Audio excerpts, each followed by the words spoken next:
Comme je vous le disais, on est ici donc, pour, la formation conseiller accompagnateur, accompagnatrice rénovation. Donc, avant d'aller un petit peu plus loin, sur, la formation en tant que telle, Oui, je vais vous présenter l'ASDER. Donc l'ASDER, on est une structure, une association, hein, qui existe depuis, 1981. Donc on a une présence, depuis plus de 40 ans, dans le domaine. On a une spécialisation donc, depuis le début dans l'éco-construction, les énergies renouvelables, la rénovation performante, pardon. On a une vraie expérience du milieu et puis un réseau, hein, qui s'est grandement, développé depuis, toutes ces années, d'existence. On est donc le but de cette association est vraiment d'œuvrer pour, une transition, énergétique et solidaire. Et aujourd'hui, on a 2 pôles donc, à l'intérieur de l'ASDER. On a l'école du bâtiment durable, donc qui s'occupe des parties formation. On va y revenir un petit peu après, tout à l'heure et puis, le service local de l'énergie donc, voilà, on est, Espace France Rénov'. Donc, le but du service local d'énergie, c'est de conseiller et d'accompagner, les porteurs de projets donc, dans leurs projets de construction ou de rénovation, de leur logement. Et donc on propose un conseil gratuit, indépendant, neutre, pour les porteurs de projets. Donc on accompagne tout aussi bien les, particuliers, les collectivités, et les copropriétaires. Donc voilà, on va vraiment, les accompagner sur, tout l'aspect économie d'énergie, énergie renouvelable, éco-construction, et cetera. On a une partie, sensibilisation du public, on propose des animations scolaires, et puis on organise des conférences, voilà un petit peu partout. Pour ce qui concerne donc l'école du bâtiment durable, comme je vous le disais, c'est vraiment, ce qui va nous concerner plus, aujourd'hui, hein, puisque, voilà, c'est, ce pôle-là qui gère la partie formation. Donc on est centre de formation également depuis 1981, et puis centre de formation par apprentissage depuis 2019. C'est-à-dire que certaines de nos formations sont, éligibles, enfin en tout cas, possibles d'être effectuées, en alternance, en apprentissage, et en contrat de professionnalisation. On a un rayonnement, national maintenant puisqu'on a voilà, on a formé, beaucoup de personnes, un petit peu qui viennent d'un petit peu partout, en France. On a une diversité de profils, hein, puisqu'on a des apprenants, on a beaucoup de personnes finalement qui viennent, pour une reconversion. Donc des personnes qui viennent d'un petit peu, tous les domaines, des domaines, très, très, variés et différents, de tout âge également, et voilà et d'un petit peu partout, en France, voire parfois, de l'étranger. On a une, capacité donc, logistique, pour les stagiaires. On a plusieurs salles de cours. On a un plateau technique également, enfin on loue en tout cas un plateau technique, pas très loin d'ici à l'ASDER pour nos formations qui sont plus axées sur la mise en œuvre. Et puis on travaille en réseau donc avec, les professionnels, du secteur donc, et de l'éco-construction, le cluster éco-énergie, l'INES, Leclerc, Néopolis, la fédération Éco-construire. Et donc un réseau, comme je vous l'ai dit tout à l'heure, assez conséquent maintenant et avec, plus de 1 000 anciens stagiaires qu'on a formés, déjà depuis, 1981. Au niveau donc des formations, on a donc, plusieurs, types de formations. On a des formations courtes, donc là, c'est plutôt pour, les professionnels, hein, du métier qui veulent, monter en compétences, donc sur toutes les thématiques évidemment, de l'énergie, du bâtiment durable, de la rénovation énergétique, de l'éco-construction, des énergies renouvelables, voilà, tous ces domaines-là. Et puis on a également donc des formations, en ligne, hein, que vous pouvez retrouver sur, MOOC Bâtiment durable donc, qui sont ouverts. Alors, soit elles sont ouvertes, certaines sont ouvertes, de manière permanente ou d'autres, c'est sur inscription avec, une certaine, période. Donc on a, voilà, aujourd'hui, 5 MOOC, qui vont donc, de la rénovation performante, de la précarité énergétique, et puis, le petit dernier, donc on est plutôt sur, l'accompagnement à la partie responsabilité, assurance et prévention, dans le cadre, de la construction. Au niveau donc des formations longues, on a aujourd'hui, 5 on propose 5 formations longues donc, qui vont, du CAP au bac+5. On a 2 formations qui sont plutôt axées, sur la mise en œuvre donc, voilà vraiment, concrètement, sur le terrain pour savoir, utiliser les matériaux, voilà et les mettre en œuvre. On a donc la formation ouvrier professionnel en éco-construction, donc celle-ci, elle dure 1 an. Elle mène au CAP et puis bah, là, on a la quatrième promotion qui va démarrer le 9 avril prochain. Donc celle-ci va vraiment apprendre les bases de l'éco-construction, l'isolation, la charpente, la maçonnerie.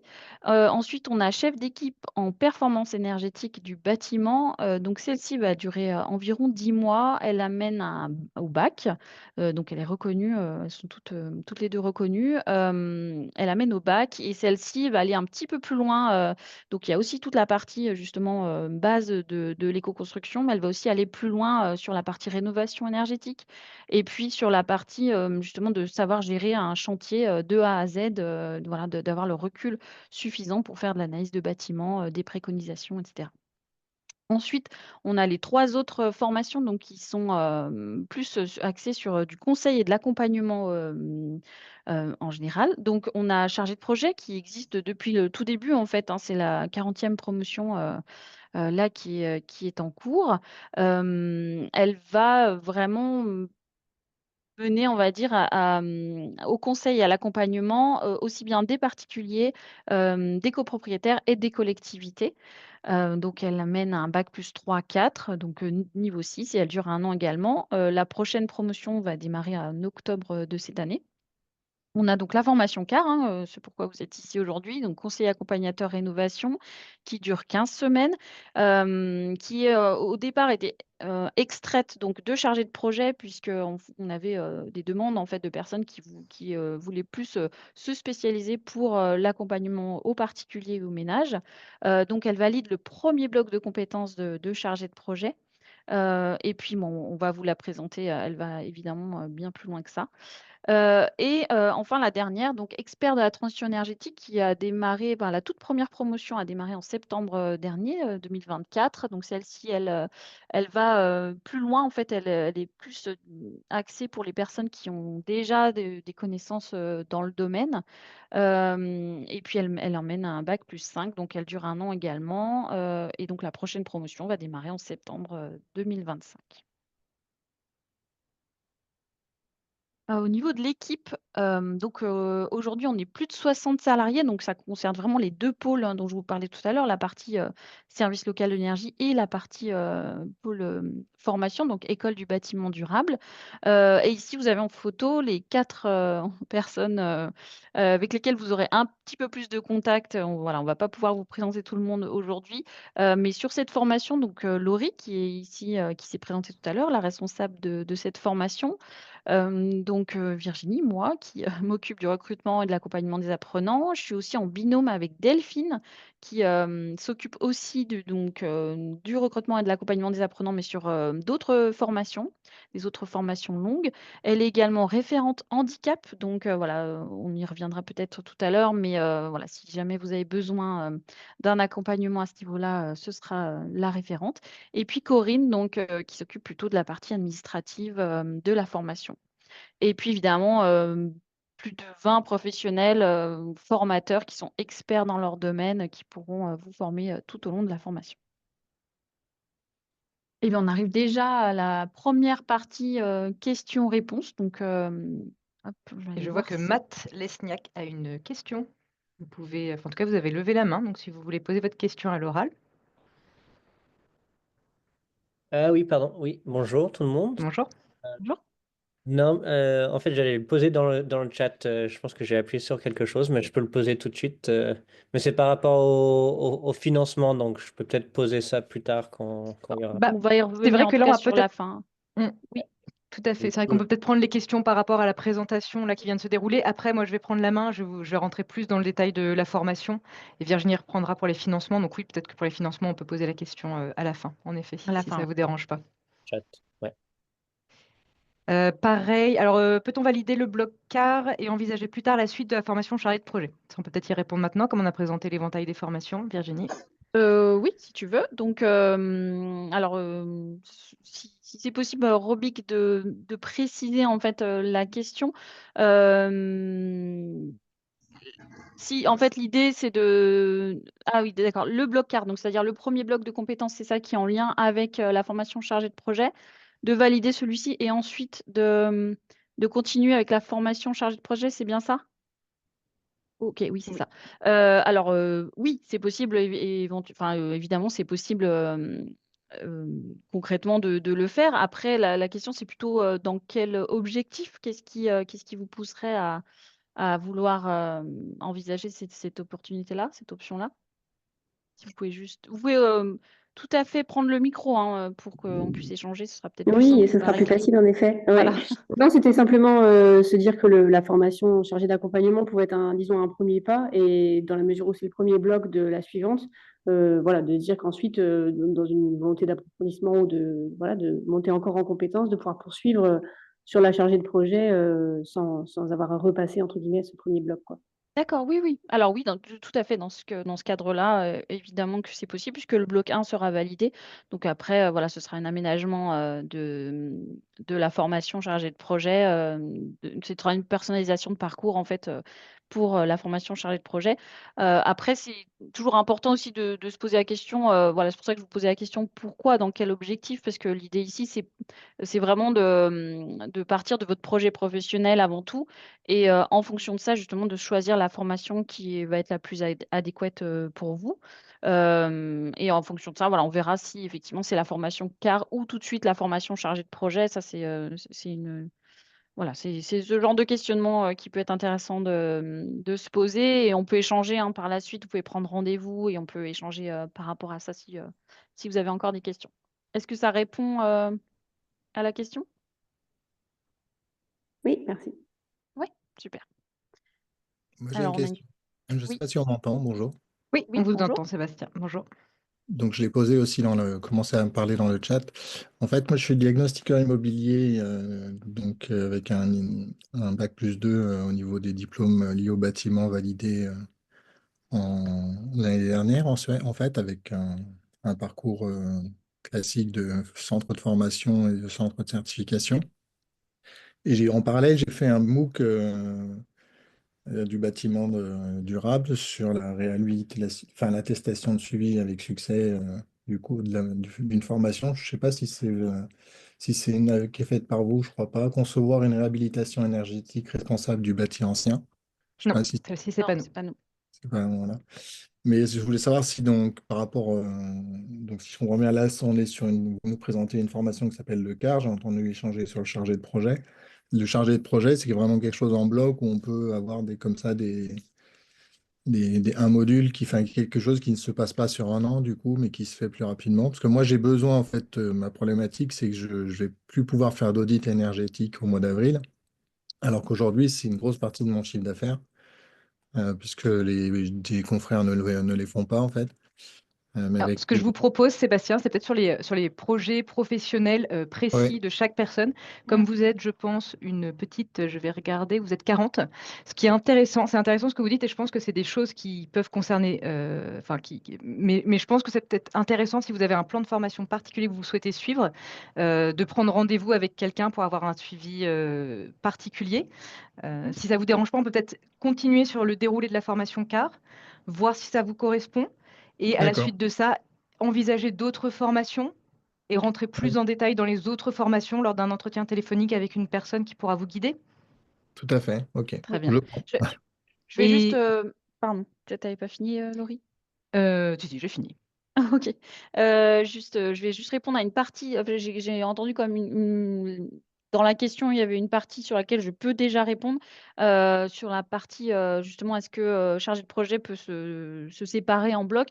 Alors c'est pas du tout l'objectif de chargé de projet, effectivement, on va plutôt, partir sur une formation classique, voilà, on a, qui dure, 1 an et c'est préférable de vraiment la suivre, en entier. Après, comme je le disais tout à l'heure, la personne qui m'a posé à Robic, hein, qui me posait la question, par contre, effectivement, en fonction des parcours et des choses que vous avez pu faire avant, de votre, comment dire? De votre parcours et cetera, on peut tout à fait faire une personnalisation de parcours. Mais voilà, ce sera pas, on valide un bloc comme ça et puis, 6 mois après un autre bloc. Voilà, ça, en tout cas, c'est pour le moment, on n'est pas du tout dans ce cadre-là. Et effectivement, pour rejoindre Laurie, par contre, vous pouvez tout à fait prendre, pour tout ce qui est projet professionnel, toutes les questions que vous avez qui sont vraiment plus individuelles, vous pouvez prendre rendez-vous, en ligne sur notre site internet, et voilà, vous aurez, quelqu'un qui vous répondra, on est 2 avec Delphine justement, on alterne pour pouvoir répondre à vos questions plus spécifiques. Très bien, c'est Et noté. pour répondre à Swazik dans le chat, oui, la présentation PPT sera accessible par la suite. On vous renverra l'enregistrement du webinaire et le PPT en PDF. Et ces formations donnent un statut de, tu me reprends Virginie, c'est toi l'experte là-dessus, mais de stagiaire de la Stagiaire. formation professionnelle et non pas d'étudiant. Tout à fait. En tout cas, pas sur cette formation-là, puisqu'elle elle n'est pas possible en contrat d'alternance. Pour pouvoir avoir le statut d'étudiant, il faudrait que vous soyez, en contrat d'apprentissage. Alors la formation est-elle qualifiante? Pas de Alors, la niveau formation est certifiante. pas de niveau de diplôme indiqué sur la présentation. Oui, alors en fait, je vais le présenter après ça, mais donc la formation, elle est certifiante et elle fait partie, c'est un bloc de compétences de la formation chargée de projet. Donc il n'y a pas de niveau indiqué, tout simplement parce qu'en fait, c'est un bloc d'une formation qui donne un niveau Bac plus 3 plus 4. Et donc on estime que le niveau de la formation en elle-même est à ce niveau-là, mais il ne vous donne pas ce niveau-là dans le sens où vous ne passez pas la certification dans son entièreté. Voilà. Et je vous Mais on y propose, reviendra oui, par voilà, la pour le suite. coup, vu que là, on commence déjà à rentrer un petit peu plus sur la partie formation, on va vous la présenter. Oui, Bah, c'est voilà, parti. Laurie va la présenter. Et comme ça, on reviendra à la fin si vous avez encore des questions. Donc oui, donc je vais prendre la main, tout à fait, sur la partie plutôt formation. Donc je vais commencer, on va aborder les contenus, on va aborder les objectifs de la formation, on va voir ensemble le calendrier, les débouchés, les différents aspects un peu pratico-pratiques aussi. Et je voulais démarrer avec vous d'abord sur un aspect plutôt contexte de la formation et enjeu. Donc si tu veux bien changer de slide, Virginie. Donc, juste pour vous replacer le contexte un peu, cette formation, donc, comme je le disais, c'est un bloc de compétences de la formation chargée de projet. Et on a choisi de la faire, cette formation conseillée, alors, tout d'abord parce qu'on a on a les compétences en interne, puisque comme Virginie vous disait, notre autre pôle de formation, notre autre pôle de structure, c'est du conseil et de l'accompagnement avec des conseillers. Et aussi, surtout parce qu'on le sait, la rénovation performante en France, elle est au cœur d'enjeux écologiques, elle est au cœur d'enjeux économiques et sociaux également. Le secteur du logement, c'est une source d'une part importante de la consommation d'énergie et de gaz à effet de serre. Et c'est aussi un enjeu social, puisqu'il y a 5,2 millions de passoires énergétiques en France, donc avec des personnes qui ont des difficultés qui sont en précarité énergétique, avec des factures élevées, un mauvais confort thermique, une mauvaise qualité de l'air, qui ont des conséquences du coup sur la santé des habitants. Donc tous ces enjeux, c'est des enjeux, comme Virginie l'a présenté, nous, notre cœur, le cœur de métier de l'ASDER, c'est de participer à une transition énergétique durable et solidaire. Donc voilà, la rénovation performante accompagnée par les conseillers répond tout à fait à l'ordre, à la mission principale de l'ASDER. Et c'est aussi donc du coup le contexte, comme je le disais, avec la mise en place du service public de la rénovation de l'habitat, donc France Rénov, et la mise en place de mon accompagnateur Rénov, qui est en place depuis janvier 2024. Avec un objectif annuel, donc là je vais vous donner les chiffres, de 800 000 rénovations énergétiques. Le rôle des conseillers accompagnateurs rénovation dans la transition écologique il est primordial. Et il y a une dernière étude de l'ADEME en 2022 qui indique que la transition énergétique, elle représente désormais 421 230 emplois, 421 230 emplois, pardon, donc un bond de 24% en 2 ans.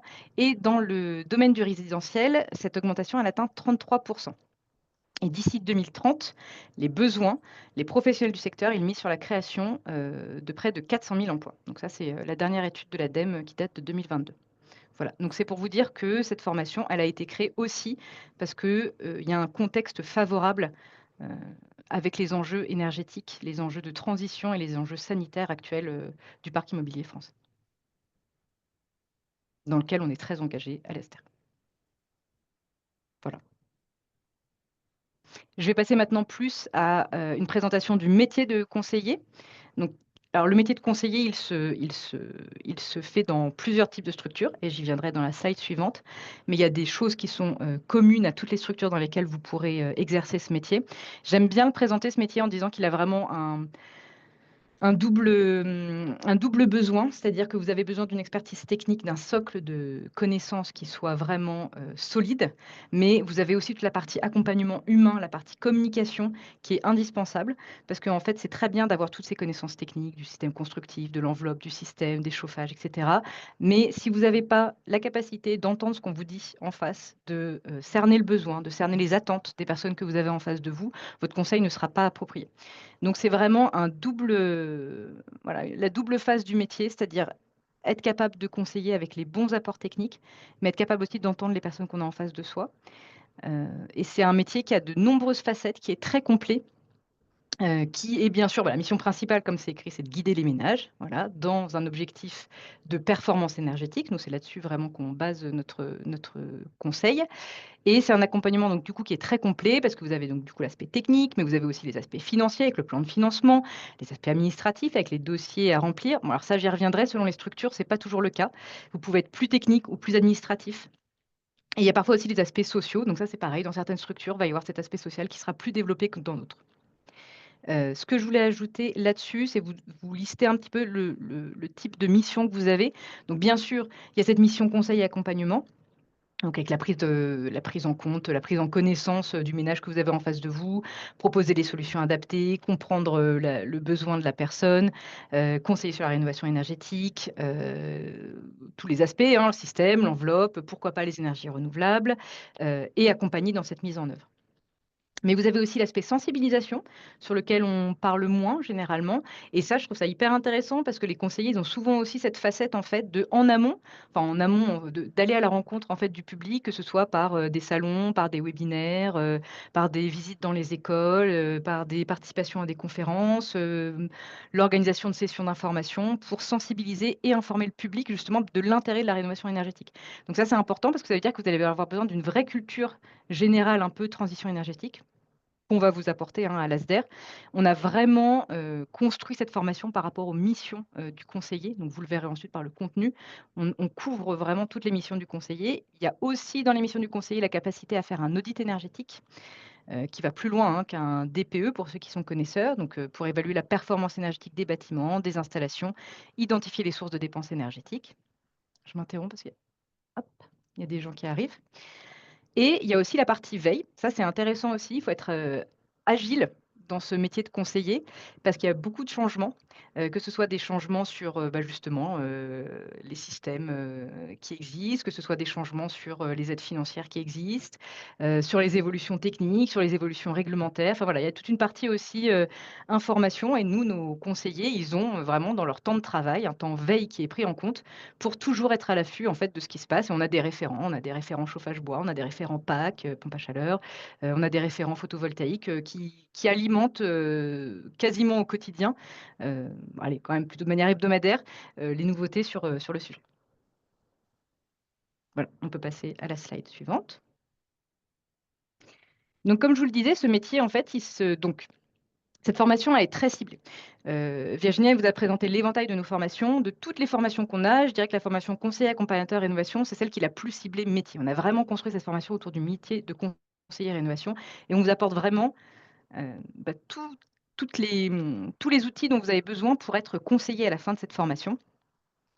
Petit aparté, ma dernière promotion, à la fin, je leur ai demandé s'ils se sentaient légitimes pour exercer le métier de conseiller à la fin de la formation. À 100%, ils m'ont tous répondu oui. Donc ça, j'étais très contente parce que le métier de conseiller, c'est vraiment ce sur quoi on se base pour construire la formation. Mais ce métier de conseiller, il s'exerce dans plusieurs structures et selon les structures, vous allez piocher un peu dans la boîte à outils qu'on va vous apporter, vous allez piocher dans différentes choses. Parce que comme je vous le disais, vous allez avoir des aspects parfois plus sociaux, parfois des aspects plus techniques et parfois un peu de tout, quoi. Voilà, bon, alors les débouchés possibles, conseiller rénovation énergétique, conseiller habitat, accompagnateur rénovation, c'est des mots qui veulent dire un peu tous la même chose, mais par contre, il y a aussi l'aspect technico-commercial qui est intéressant. pour les personnes qui ont, moi j'ai déjà eu le cas, des personnes qui ont la fibre commerciale, mais qui ont envie de le faire de manière plus, comment dire, éthique, et qui donc du coup veulent accompagner, ça existe, hein, les structures qui sont très intéressées par des technico-commerciaux qui ont vraiment ces connaissances techniques pour guider les ménages, du coup au moment de l'achat. Par exemple, pour pas les citer, les grosses surfaces de type Leroy Merlin commencent à mettre ça en place, c'est-à-dire des conseillers qui vraiment vont accompagner les ménages dans leur projet de rénovation. Donc les employeurs potentiels, vous avez donc les associations. Donc nous, l'ASDER, on est une association et on est donc Espace France Rénov de la Savoie et de la Haute-Savoie. Donc on fait partie des employeurs potentiels. Vous avez des espaces France Rénov dans tous les départements de France. Vous avez des collectivités parfois qui assurent cette mission également. Vous avez des entreprises de travaux qui prennent aussi des conseillers, des cabinets d'audit. Et vous avez aussi, là, c'est pas noté, mais tout ce qui est, donc du coup, ce dont je vous parlais avant dans le contexte et enjeu, les MAR, les Mon Accompagnateur Rénov, qui existent du coup depuis janvier 2024 et pour lesquels vous serez formés pour travailler chez eux également. Voilà, pour vous citer quelques noms d'entreprises, vous avez les Urbanis, vous avez les Solia, vous avez du coup les Espaces France Rénov, donc les Mon Accompagnateur Rénov. Voilà, vous avez aussi des magasins d'écomatériaux qui peuvent être intéressés. Et voilà ce que j'ai à vous dire sur cet aspect-là.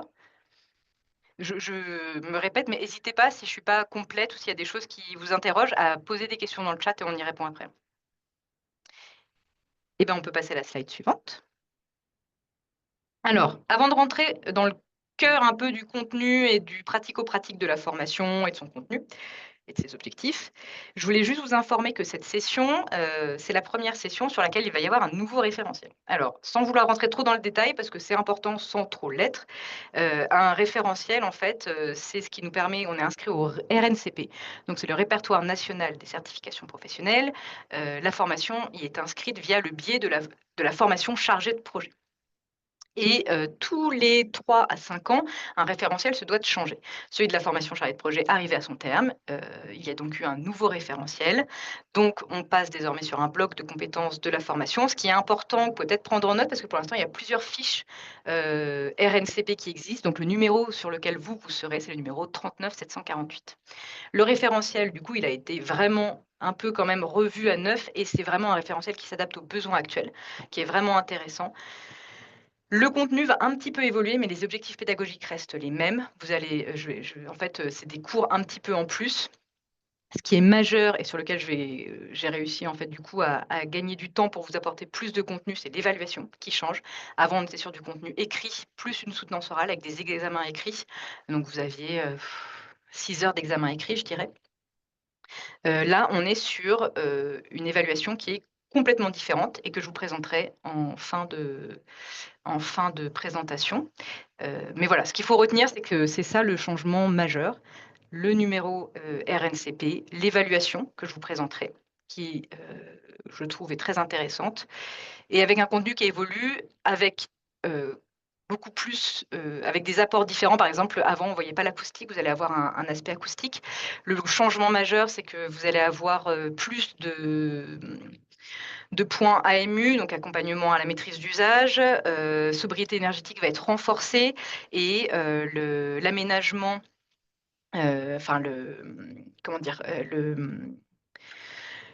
l'adaptation du logement aux personnes en situation de handicap et à la population vieillissante sera aussi plus vue.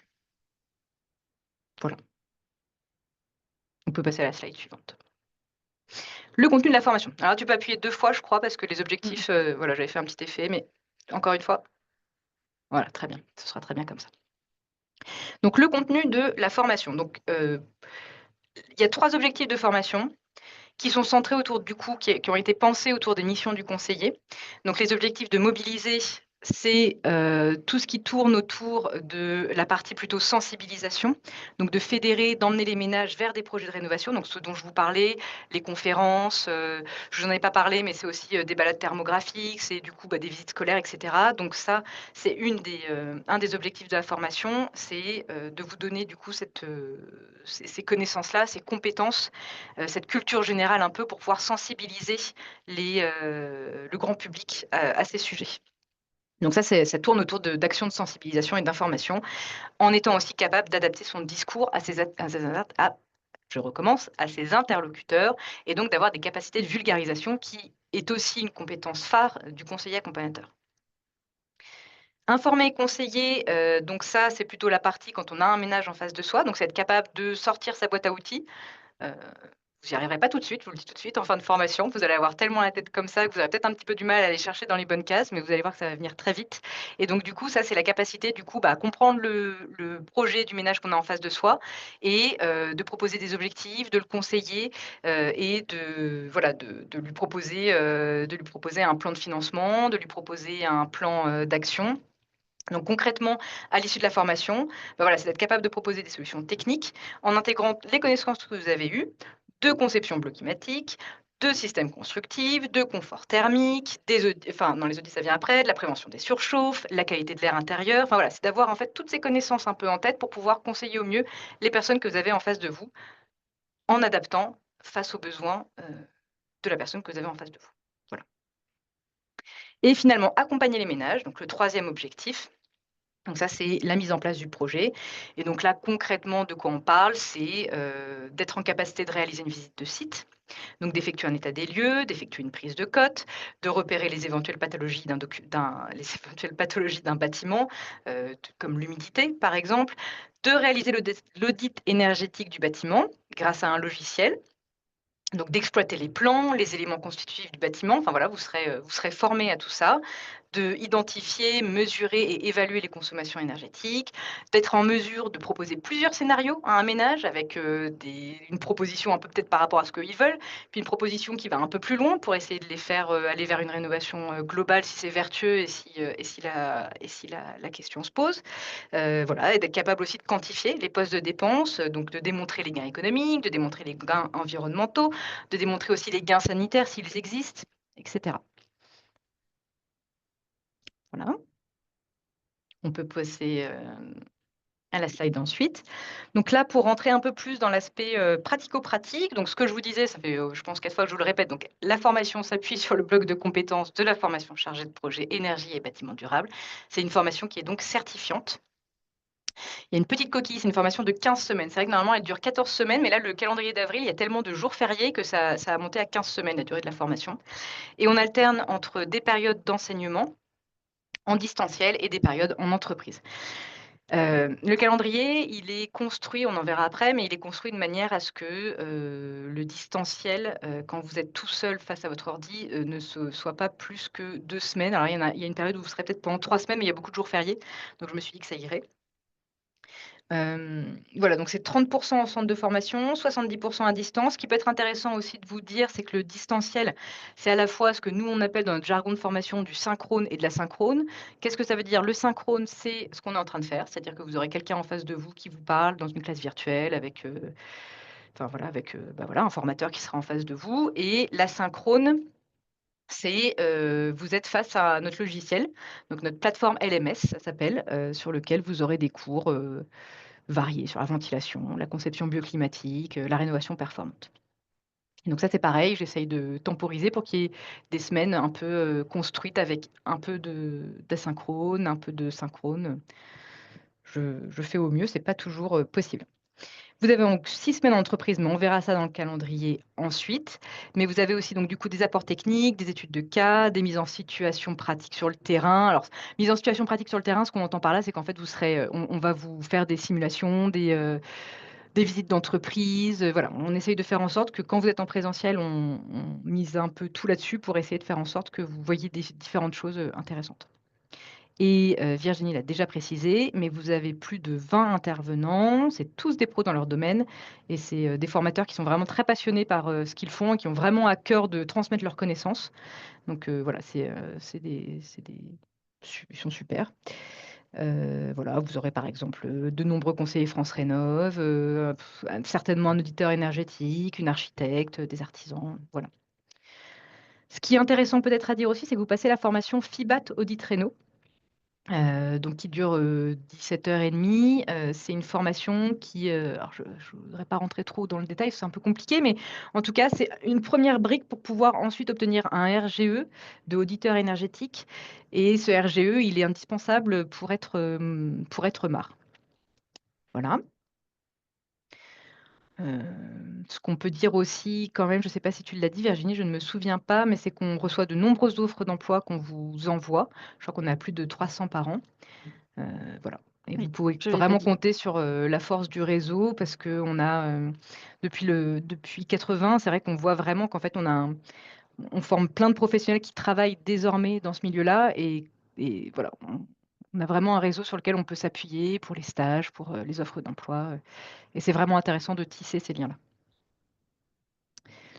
Et ben, on peut passer à l'évaluation de la formation. Donc, l'évaluation de la formation. Donc, ça va être une évaluation sur laquelle vous allez travailler tout le long de votre formation. Et je la trouve très intéressante, cette évaluation, parce que c'est vraiment ce qu'on va vous demander dans votre métier après, à la différence des examens écrits avant, où c'est un peu... voilà, faut redire ce dont on se souvient, faut apprendre, emmagasiner et répondre à un examen. Là, vous allez avoir vraiment, on va vous demander en fait de réaliser un projet d'étude de rénovation d'un bâtiment pour le compte d'un maître d'ouvrage, donc d'un particulier. Donc, vous allez avoir une étude de cas. Et il va falloir que vous fassiez un rapport écrit et une soutenance orale devant jury. Voilà, donc il va falloir vraiment, vous allez être évalué sur ce rapport, dans comment est-ce que vous avez identifié, analysé le projet, l'audit énergétique que vous avez réalisé, est-ce qu'il est juste, les solutions que vous avez préconisées pour réaliser des économies d'énergie, réduire l'impact environnemental et garantir le confort des occupants, est-ce qu'elles sont aussi pertinentes? Et réalisation d'outils d'aide à la décision, donc ça, c'est d'être en mesure c'est l'aspect un peu vulgarisation aussi, c'est qu'est-ce que vous mettez en place pour accompagner le particulier dans les choix, donc comment est-ce que vous lui présentez les choses dans votre rapport. Voilà. Et vous serez bien sûr accompagné pour faire tout ça.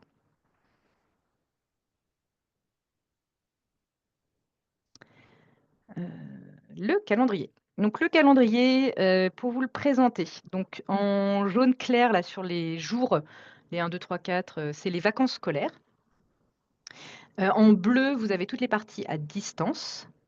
En orange, c'est les parties en centre de formation, donc à Chambéry.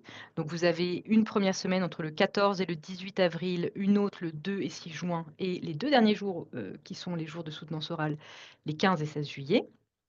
Et la partie jaune, c'est en entreprise.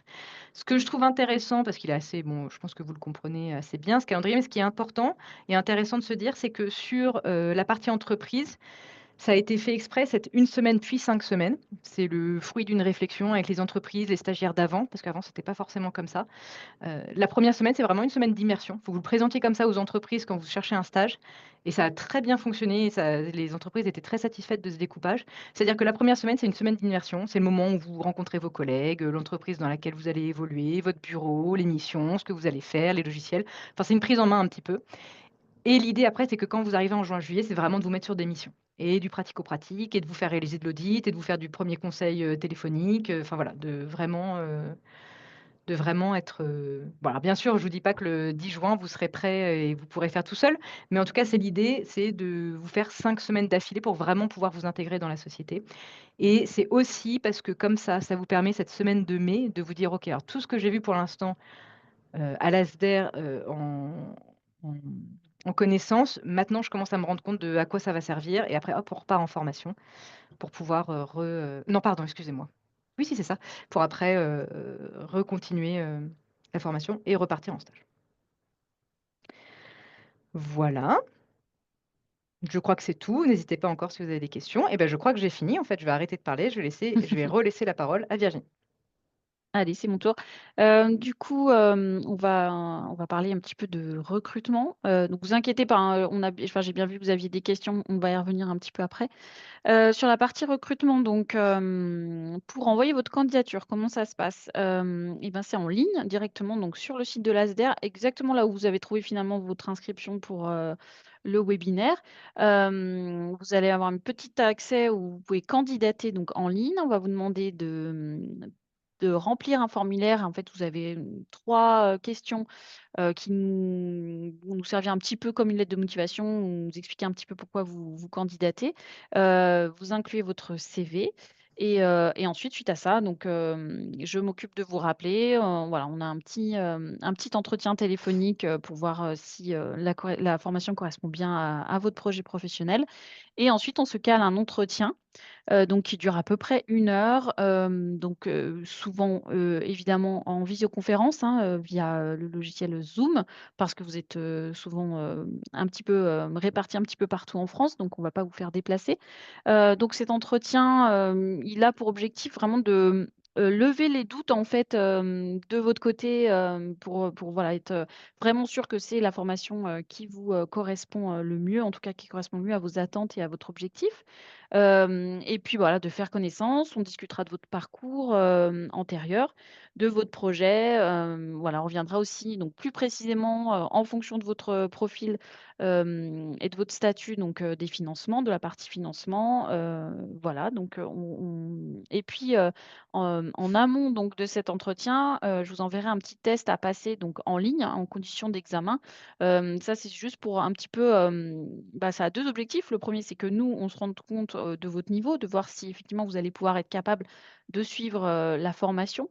Et puis vous aussi, vous rendre compte finalement de, bah, du niveau qui sera attendu pendant la formation, voilà et en général, ça rassure tout le monde. Donc c'est un niveau, CAP fin de 3e, hein, voilà pour les maths. Au niveau de l'effectif, donc on n'en avait pas parlé jusqu'à maintenant, voilà, on va être, maximum, 20 candidats, hein, finalement 20 stagiaires en place.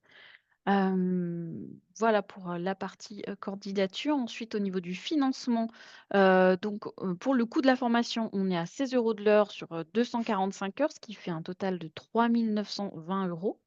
Et pour les la pa donc pour l'aide, au financement, donc vous avez plusieurs possibilités. Donc, selon votre statut, si vous êtes salarié, vous avez la possibilité de vous rapprocher soit de votre employeur actuel, soit d'un nouvel employeur, hein, d'une entreprise avec lesquelles, par exemple, vous avez envie de travailler, et de voir avec eux si vous pouvez, rentrer cette formation dans leur plan de développement des compétences. Donc le plan de développement des compétences, c'est l'ancien plan de formation. Donc toutes les entreprises ont un plan de développement des compétences et l'idée, c'est de profiter en fait finalement de, mmh, de ce financement par, l'OPCO. Donc c'est l'OPCO qui prend en charge, la partie, coût pédagogique de formation et puis, bah, vous pouvez rester, soit à votre poste, soit donc, sur un nouveau poste en CDD ou en CDI, c'est possible dans les 2 cas. Au niveau de Transition Pro, donc là, je vais en parler très brièvement parce que pour cette session du mois d'avril, en fait, Transition Pro, donc peut accompagner les salariés qui ont envie de se reconvertir, de faire une reconversion, donc avec une formation, et donc peut prendre en charge la partie coût pédagogique de la formation et maintien de votre salaire. Simplement, Transition Pro, en fait, ont un besoin d'un certain délai pour en fait, ils ont des commissions, hein, qui sont à peu près, 1 commission par mois et ils ont, besoin d'un certain délai, en fait, entre le dépôt de votre dossier, jusqu'à la commission. Ce qui fait que pour le mois d'avril, en fait, là, on est déjà hors délai, pour pouvoir, déposer un dossier Transition Pro. Par contre, pour le mois de septembre, on est encore, voilà, c'est encore possible. Donc, si vous avez, des questions à ce sujet, bah, voilà, c'est pareil que comme je disais tout à l'heure, vous pouvez prendre rendez-vous en ligne, ou nous contacter directement pour qu'on mette ça en place. Pour les demandeurs d'emploi, donc là, c'est, à voir avec, France Travail. En fait, tout simplement, vous pouvez tout à fait faire une demande de prise en charge, individuelle, vu que cette, formation répond à un besoin enfin, ce qu'on appelle des métiers en tension et en fait, elle forme à un métier, qui est, reconnu en tension. Voilà, vous pouvez, tout à fait, bénéficier d'une prise en charge par France Travail et là, vraiment, c'est au cas par cas, ça dépend des agences, ça dépend de votre profil aussi, de votre situation, donc à voir avec eux. Et puis bon, après pour tout le monde, vous pouvez aussi, cette formation est éligible donc, par, le CPF, compte personnel de formation.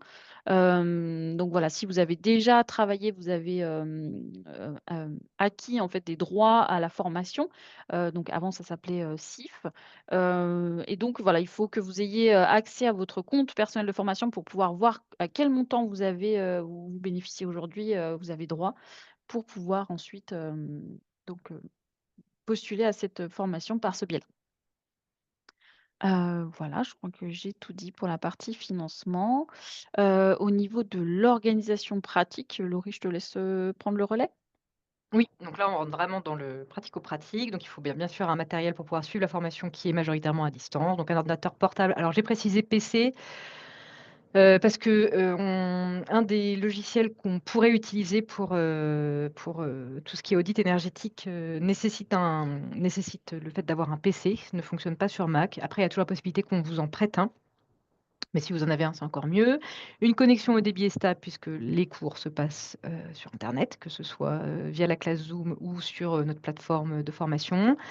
Casque et deuxième écran, c'est vraiment un vrai plus, c'est pour vous, c'est pour votre confort, pour pouvoir suivre la formation dans les meilleures dispositions. Et le casque, c'est vrai que c'est pas mal parce que on a parfois des soucis où vous entendez pas très bien, ou on vous entend pas très bien sur les salles Zoom. Donc pour poser vos questions, le casque, j'aurais même tendance à dire que plus qu'un plus, c'est un peu une obligation. Et une calculette type collège pour les examens. Voilà, bon, ça c'est pareil, on peut vous en prêter. Puis en plus, les examens, je suis en train de me dire, ils sont plus écrits, donc ça aurait pu être. Vous en aurez peut-être besoin pour vous, pour vos calculs à vous, mais pas pour les examens. Et ensuite, pour les hébergements, ça c'est plutôt à voir avec Virginie, qui est plutôt, voilà, c'est plutôt elle qui s'occupe de ça, mais on a une liste de contacts qu'on peut vous transmettre si vous avez besoin de vous faire héberger sur les 2 semaines et demie de formation qui se passe à Chambéry. Voilà. Parfait. Après, moi, ce sur quoi je peux peut-être insister un peu, c'est que c'est vrai qu'on a tendance à se dire que c'est du distance, donc on va un peu bricoler sa formation avec son ordinateur, mais c'est bien de vraiment s'y préparer, d'avoir du matériel, d'avoir un espace à soi Mm. pour se mettre vraiment dans des bonnes conditions de formation. Elle est intense, cette formation, elle est exigeante en termes de contenu et de niveau. Donc voilà, il ne faut pas hésiter à se mettre vraiment dans les bonnes conditions pour la suivre, même si c'est depuis chez soi. Tout à fait. Pour, Et je reviendrai aussi sur la calculatrice type collège. Vous en aurez besoin d'une de toute façon pour passer le test de maths. Donc voilà, je pense que. Et puis pour vos calculs, comme le disait Laurie, donc c'est bien de le prévoir. Ok, ben on va passer donc aux questions-réponses. Donc on a déjà quelques questions sur le chat. Alors, Oui, on peut répondre euh, à celles sur le chat et puis après on prend vos questions à oui, l'oral. Si vous au voulez fur lever et à la main mesure. déjà, je ne sais pas si vous savez faire, mais en bas, tac, tac, tac, vous avez une possibilité de lever la main. Donc si vous avez des questions à poser à l'oral, vous pouvez dès maintenant lever la main pour qu'on vous donne la parole. Alors, on a Euh, Sébastien donc, qui demande, ouais. s'agit-il d'une formation technique générale? Comment la notion écologique est-elle inclue dans cette formation technique? Alors, c'est une formation technique générale, hein. On a, nous, Enfin, en fait, je ne suis pas bien sûre de comprendre tout à fait la question. La notion d'écologie et de transition énergétique, elle est partie intégrante de cette formation, dans le sens où, comme on vous apprend à faire des rénovations performantes, efficaces, ça participe à la transition énergétique. Donc ça, c'est le plus gros biais, en fait. C'est qu'on vous apprend vraiment à faire au mieux pour une rénovation performante, ce qui est un des enjeux majeurs de la transition énergétique.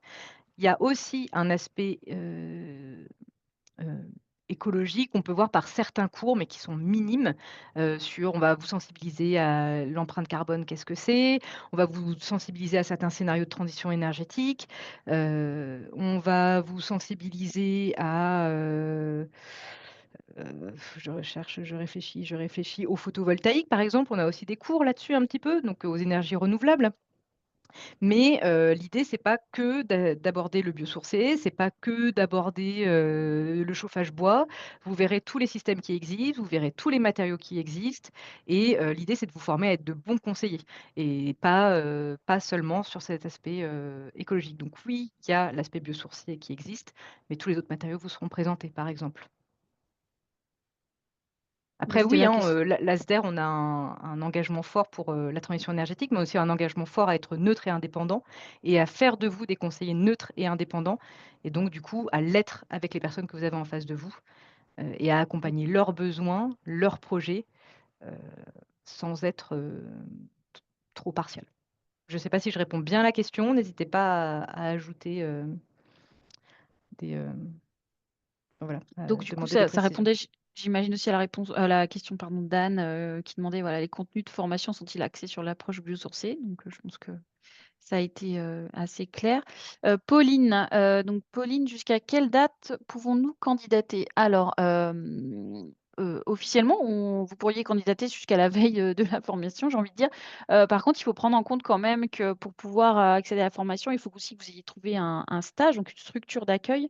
Donc voilà, ça peut prendre aussi un petit peu de temps. Et puis, il y a aussi toute la partie financement qui est à mettre en place. Donc voilà. Oui, en fait, parce que le financement, par exemple, le CPF, vous avez jusqu'au 14 mars pour pouvoir débloquer votre Exactement. CPF. Si vous êtes Ouais. en financement, en fait, si vous êtes en autofinancement et qu'il y a de la place aussi, parce qu'on a déjà 9 Oui. candidats, on ne va pas pouvoir. Mais s'il y a de la place et que vous avez que vous vous autofinancez, pourquoi pas, en effet, la veille, mais c'est quand même mieux de s'y prendre un peu à l'avance. Voilà, Et moi, j'aurais tendance à dire que là, dans les prochaines semaines, c'est un peu crucial de candidater quand Ouais. même. tout à fait. Oui, pardon, je me permets de compléter ma question. Euh, du coup, je voulais savoir, là, vous avez parlé d'un stage, donc pour pouvoir s'inscrire, il faut déjà avoir préalablement pensé au stage et à l'entreprise qui pourra nous accueillir. Alors, c'est bien d'y avoir pensé. Il y a des... Oula. Ouais, mais Ouais, il y a ça un écho. résonne beaucoup. Il y a un écho. Je me permets de répondre, Virginie, et après je te Ouais, vas-y. laisserai compléter si je ne suis pas exhaustive. Alors, en fait, moi, je vous conseille d'avoir déjà, alors c'est sûr, déjà essayé de trouver un stage. Ça, c'est Mm. non négociable. Faut que vous ayez déjà fait la démarche de chercher un stage, de taper aux portes des entreprises, de voir où est-ce que vous voulez travailler, de prendre de vous déplacer, enfin voilà, ça c'est sûr. D'avoir trouvé un stage, on va pas si tout fonctionne, que vous avez votre financement, que votre projet professionnel fonctionne, qu'on vous a rencontré, que ça marche, on vous laisse la possibilité de trouver votre stage pendant la formation.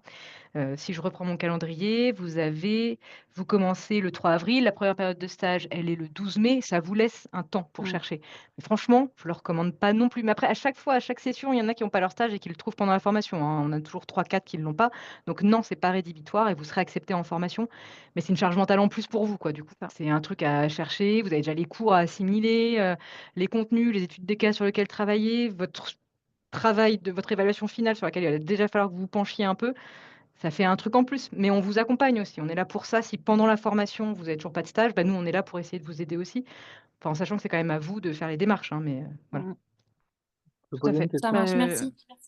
J'allais effectivement dire ça. Et en tout cas, c'est pas un conseil à vous donner de vous dire rentrer en formation sans stage, sans avoir aucune piste ni commencer à chercher. Donc, c'est pour ça que je préfère dire que, que c'est bien de l'avoir avant. Maths. Donc, je suis professionnelle libérale. La formation est-elle réalisable via un contrat d'apprentissage ou un contrat de professionnalisation ou finançable par FIFPL, les fonds d'assurance formation? Alors, pour le contrat d'apprentissage et contrat de professionnalisation, bah non, du coup, ça ne rentre pas dans ce cadre-là. Et pour la dernière question, fonds d'assurance formation, j'avoue que je botte en touche car je ne connais pas. Donc Pour voilà, moi, oui. Parce je que pour pense moi, en qu'on fait, c'est peut tout à l'OPCO fait, c'est l'OPCO oui, des professions libérales. Donc pour moi, oui. voilà. Après voilà, exactement ce que j'allais dire. Après ça va être du cas par cas, donc Mm. hésitez pas à candidater et on verra ensemble, on fera en sorte que en tout cas d'avoir vos réponses. Élodie, quel est le logiciel notamment pour l'audit que l'on pourrait utiliser? Alors, on est en balancement entre DPOWIN et Caprenov. Voilà. Anne, en tant que salarié, comment mobiliser son CPF sur un temps de congé? Possible dans ce cas de faire sa période de stage en dehors de son entreprise actuelle. Alors, si je comprends bien la question, l'idée ce serait de rester salarié et de faire la formation financée par le CPF, c'est bien ça l'idée? Oui, je me demandais comment c'était possible de effectivement mobiliser son enveloppe CPF dans le cas où on est actuellement. Enfin, je suis actuellement salarié de mon entreprise. C'est plutôt dans un projet de reconversion que j'envisage la formation. Du coup, j'ai du CPF disponible, mais concrètement, comment je procède comment je procède pour mobiliser mon CPF en tant que salarié? Dans quel Alors, cadre? euh, pardon. Pardon, ça, j'entendais pas bien sur la fin, mais pour répondre, donc vous pouvez tout à fait mobiliser votre CPF même en étant salarié. En fait, c'est complètement, j'ai envie de dire, voilà, séparé, hein, puisque vous pouvez faire des formations tout en restant salarié. Après, c'est plutôt sur la partie concrètement comment, voilà, comment vous libérer sur le temps de la formation. Et là, j'ai envie de dire, c'est à voir aussi avec votre employeur actuel, hein, si s'ils sont OK de vous libérer sur cette période-là, c'est tout à fait possible. En tout cas, moi, j'y vois pas d'inconvénient. Oui, bonjour. Bonjour.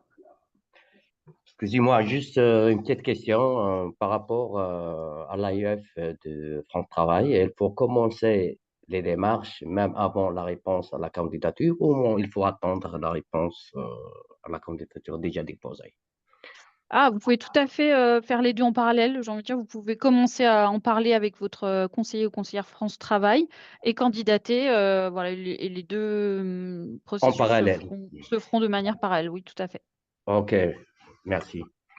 Avec plaisir.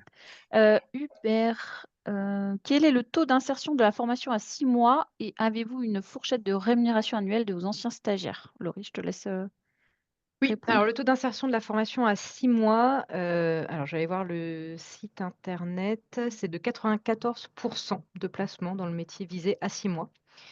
La fourchette, non. Non, j'ai pas une fourchette de rémunération. Je sais même pas si on le demande dans notre formulaire, c'est possible, mais je l'ai pas fait. Par contre, ce que je peux vous donner, c'est c'est les moyennes que j'ai. Pour un conseiller peu expérimenté, on est entre 23 et 29 cas par an brut. Expérimenté entre 30 et 38 et très expérimenté entre 38 et 55. Tout dépend de la structure dans laquelle vous travaillez aussi, bien sûr. Excusez-moi, un conseiller peut aussi travailler à son compte? Alors, Alors, on a la question justement qui va arriver. Si vous le permettez, je vais prendre les questions aussi qui sont sur le chat et puis on va y revenir puisque la question arrive de toute façon. Cyril demande si on a déjà la planification de futures sessions pour fin 2025, début 2026. plus ou moins. Disons Voilà. que oui, il y a une session planifiée en septembre. Après, vous donner la date exacte de rentrée, je ne l'ai pas encore. Je pense que je l'aurai dans pas si longtemps, fin février. Je pense qu'on aura la date de la session de septembre. Et après, bah, début 2026, normalement, on est sur 3 sessions par an. Donc une en janvier, une en avril, une en septembre. Donc là, voilà, ce sera. Enfin, vous pouvez tout à fait euh, être tenu informé régulièrement, soit sur notre site internet ou en nous contactant par rapport à ça. Ou en vous inscrivant Jérémy, sur nos newsletters. voilà, exactement. Jérémy donc demandait, comme Mohamed, est-ce possible de travailler comme indépendant avec cette formation où les débouchés sont seulement du salariat?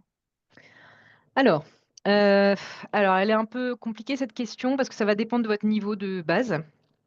Je vous parlais des mon accompagnateur Rénov, euh, qui sont souvent, enfin, c'est souvent une question qui revient par les candidats, c'est est-ce que je peux me mettre à mon compte en tant que mon accompagnateur Rénov à la fin de la formation? J'aurais plutôt tendance à dire quand même dans 85% des cas des personnes que je rencontre, c'est non parce que vous n'avez pas l'expérience nécessaire pour pouvoir vous mettre à votre compte. En fait, c'est même, enfin, moi je recommande fortement d'avoir d'abord de l'expérience en tant que salarié avant de vous mettre à votre compte si vous débarquez tout juste dans le métier. Par contre, si vous avez déjà une expérience forte par la suite, que cette formation elle est là plutôt, par exemple, je pense à des personnes qui ont des expériences fortes dans la rénovation et qui ont besoin de cette formation un peu pour asseoir leurs compétences, qui se sont un peu auto-formés, qui du coup ont besoin de ces compétences techniques, d'être bien sûrs de ce qu'ils savent. Bon, bah là, on peut l'envisager, mais c'est pas la voie principale, c'est pas le débouché principal de cette formation. Pas dans l'immédiat, en tout cas. Parce que vous êtes un public, pour la plupart, d'adultes en reconversion, donc qui viennent d'un autre métier. Ce serait un peu, enfin, ce serait un peu mensonger de vous dire qu'au bout de 3 mois, vous pouvez vous mettre à votre compte, quoi. OK. Bob, Sébastien, pardon. Sébastien demande, avons-nous une attestation ensuite nous donnant l'autorisation de continuer à faire des audits? Alors, vous aurez une attestation FIBAT qui atteste que vous avez suivi la formation. Euh, En fait, la réalisation d'audit, il faut être RGE pour faire de l'audit. Et donc, il faudra que vous passiez le RGE, qui là, par contre, c'est des organismes. Nous, on est un organisme de formation. On n'est pas un organisme de qualification qui va vous donner le RGE. Il faudra après faire appel à des organismes tels que Calibat ou OPQIBI, qui sont pour l'instant les deux seuls à délivrer ce certificat RGE d'auditeur énergétique en maison individuelle. Pour obtenir voilà, le RGE. Et c'est là que je vous dis que du coup, c'est un peu compliqué de vous mettre à votre compte parce qu'en fait, ces organismes de qualification, ils sont quand même très exigeants sur ce qu'il faut avoir pour avoir ce RGE. Bah, la formation que vous allez passer, la FIBAT Audit Réno, en fait partie. Mais après, il faut aussi que vous ayez du matériel caméra thermique, enfin voilà, un logiciel, mais il faut aussi que vous ayez une assurance qui vous couvre. Il faut aussi que vous puissiez présenter 5 modèles d'audit que vous avez déjà réalisés. Voilà, et la liste est longue. Donc oui, on vous donne une attestation comme quoi vous avez bien suivi la formation pour ensuite demander ce RGE, mais on ne vous donne pas d'attestation pour devenir d'auditeur, quoi. On va peut-être prendre une dernière question. Donc Pauline, qui demande, donc j'ai eu aujourd'hui un rendez-vous avec un conseiller France Travail. Selon lui, le domaine de la rénovation énergétique n'est pas un secteur de métier en tension. Il n'y a donc pas possibilité d'aide financière par France Travail et la région. Avez-vous des contre-exemples où l'aide au financement a pu avoir lieu avec France Travail et la région Aura? Bah oui, j'ai 2 stagiaires, 3 stagiaires en 2024 qui ont été financés région et France Travail, peut-être 3 aussi en 2024. Ça peut être intéressant qu'on en parle en entretien de recrutement. Ouais, Enfin, mais parce que à part vous dire ça comme ça, qui est un peu un cas général, ouais. c'est bien d'en parler un peu en face à face avec Virginie. Je pense qu'il va être plus qualifié pour, voir après avec, enfin vous donner Et des infos peut-être plus précises, quoi. puis je voulais juste rajouter qu'effectivement, par contre, ça va dépendre des régions. Il y a des régions où, Mmh. où le métier n'est pas reconnu comme métier en tension.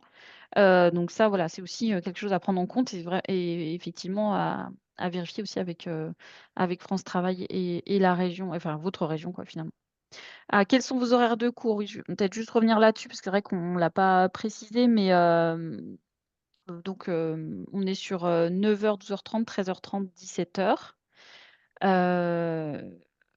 Et puis avec des demi-journées, donc voilà, Laurie, je te laisse peut-être revenir là-dessus si tu veux. Oui, oui, avec le vendredi après-midi qui est libre, du coup, Voilà. qui va permettre de travailler. Alors, c'est vrai que ouais, merci parce que ça, c'est un point qui est important. Vous avez du travail un peu, hein, chez vous. Ça, faut vous dire que vous avez des vendredis après-midi de libre, mais que vous allez en passer certains certainement à travailler sur votre étude de cas finale. Et oui, alors c'est vrai que j'ai failli intervenir tout à l'heure parce que je me suis demandé si la question de Anne était un peu là-dessus, c'est-à-dire, faut pas que vous vous disiez que c'est une formation à distance que vous pouvez suivre en même temps qu'être salarié.